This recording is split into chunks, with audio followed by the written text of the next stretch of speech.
There was once a man who believed he was destined for something extraordinary, not because anyone told him so, because deep inside he could almost see it. He imagined himself standing on stages, building companies, writing books that changed lives, creating something that would outlive him. The future he pictured wasn't vague, it was vivid. It felt so real that sometimes he mistook the dream for progress itself. His name was Ethan. As a child, Ethan had been curious about everything. He asked questions that adults couldn't answer. He dismantled clocks just to see how time seemed to work. His teachers said he was gifted. His parents smiled whenever someone said, "One day he'll do something remarkable." Ethan believed them. Years later, he still did. The only difference was that remarkable always seemed to belong to tomorrow. When his friends were playing outside, Ethan was reading. When they were starting small businesses in college, Ethan was researching how to build the perfect business. When they were writing terrible first drafts, Ethan was studying the greatest authors in history. He admired the discipline of Marcus Aurelius, who once wrote, "Waste no more time arguing what a good man should be one." He highlighted the sentence. He underlined it. He even copied it into a notebook. Then he closed the notebook and promised himself he would begin tomorrow.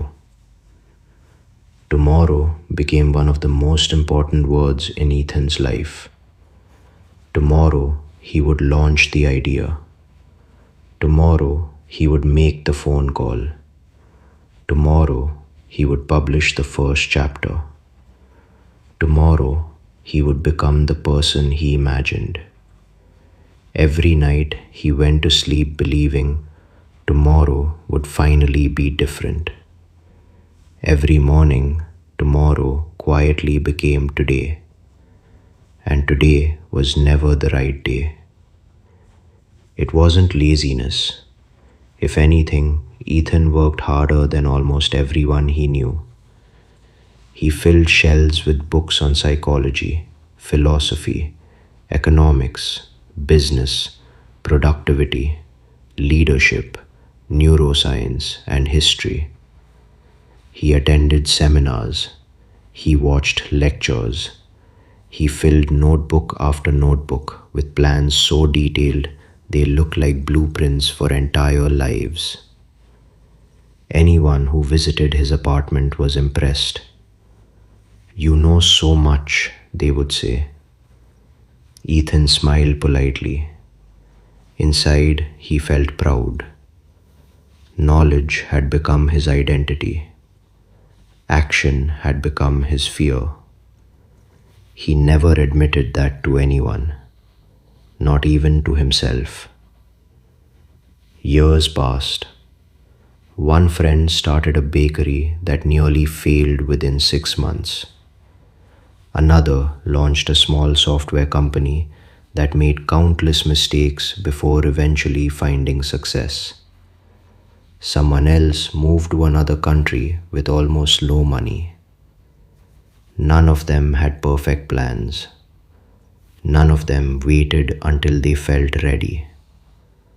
Most of them stumbled. Some failed. Some started over. But all of them accumulated something Ethan never did: evidence. Evidence that they could survive uncertainty. Evidence that they could adapt.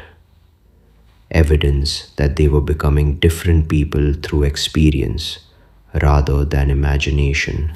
Ethan watched from a distance.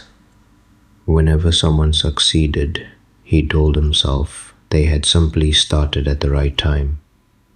Whenever someone failed, he quietly felt relieved. Failure proved he had been wise to wait, or so he believed. One evening, he came across a quote by Carl Jung.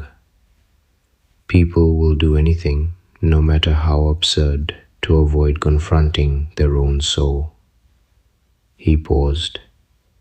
The words unsettled him. He wondered what Jung meant. Then he turned the page and kept reading. He never realized the quote had been describing him.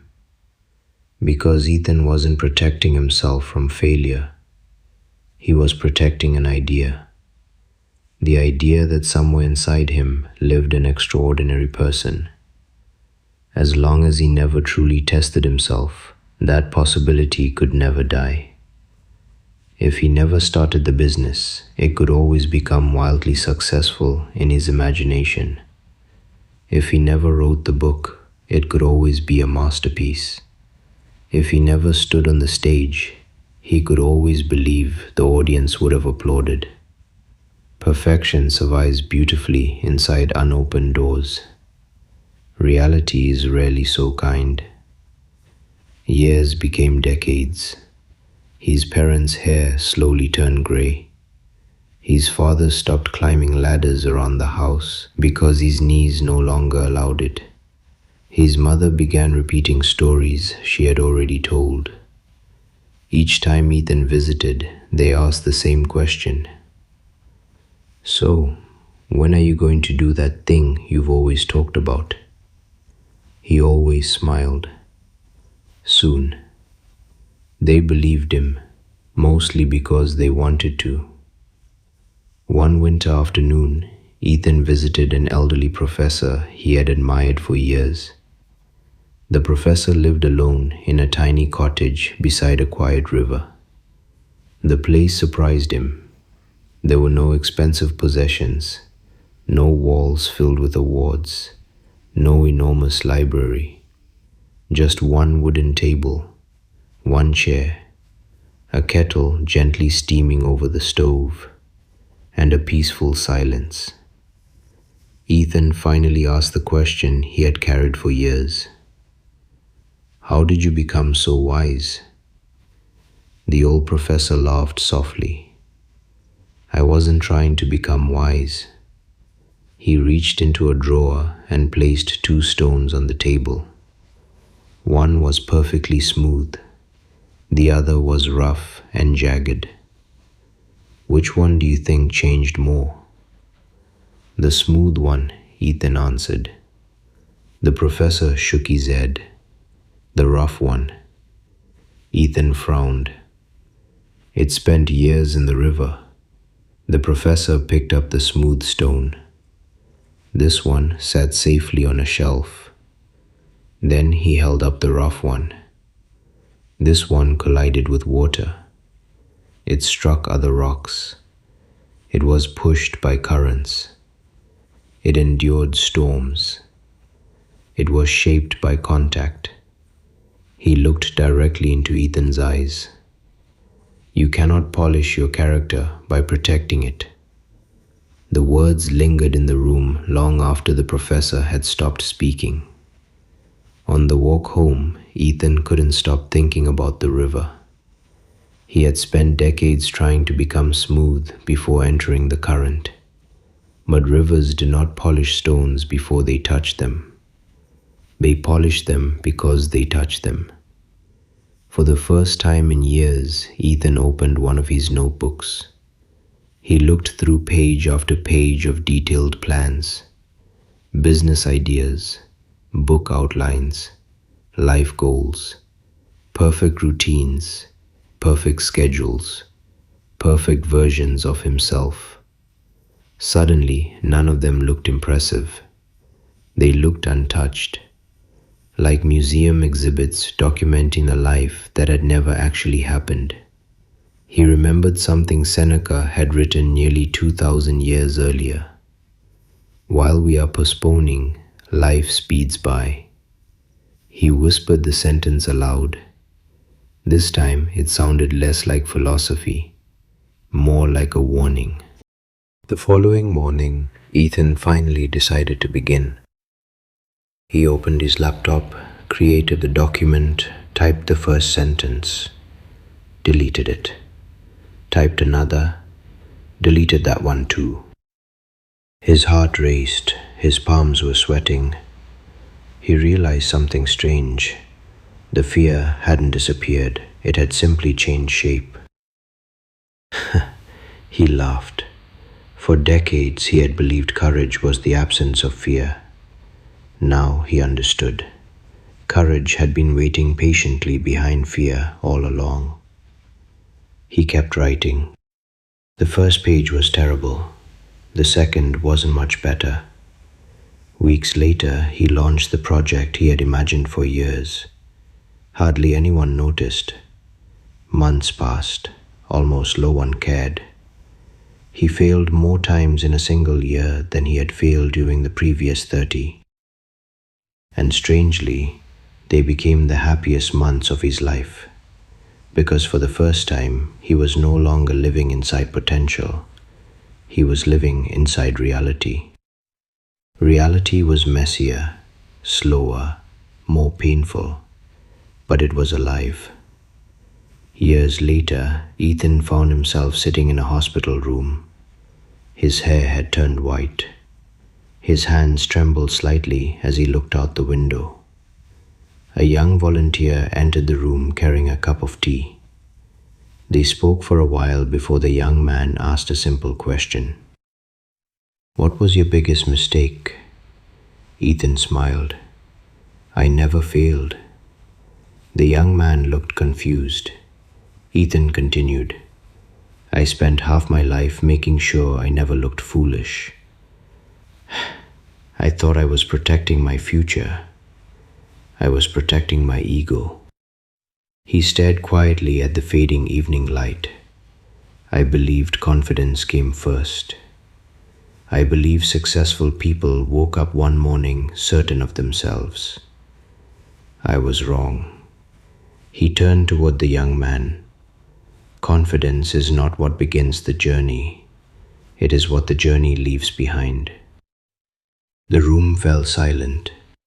After a long pause, the young man asked one final question. "So, what should I do?" Ethan smiled again. This time, there was no regret in it. "Stop trying to become the person who deserves your dream. Become that person by moving. You will never think your way into a new life. You must walk your way into one." He leaned back in his chair and closed his eyes for a moment. "When I was young, I believed the mountain was waiting for me. I spent years buying maps. I studied the weather. I learned everything about climbing. But mountains don't reward preparation. They reward footsteps." The young man said nothing. There was nothing left to say. Outside the window, the sun slowly disappeared beneath the horizon. Another day had ended, just like thousands before it. The difference was that Ethan no longer measured his life by the dreams he carried. He measured it by the steps he had finally chosen to take. Perhaps that is the quiet truth hidden beneath so many extraordinary lives. The people we admire were rarely the most fearless, rarely the most talented, rarely the most certain. They simply entered the river before they felt ready. They allowed the current to shape them. The rest of us keep standing on the shore, waiting to become the kind of person who could begin. But that person never arrives first. They are created by the beginning itself.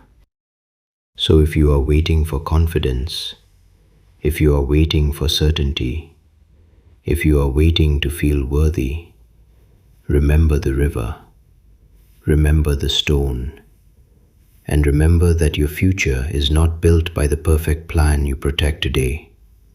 It is built by the imperfect step you choose to take before this day ends. If this story stayed with you, subscribe to the story beneath for more psychological, mystery, and sci-fi stories that explore the hidden truths of the human mind. New stories every week.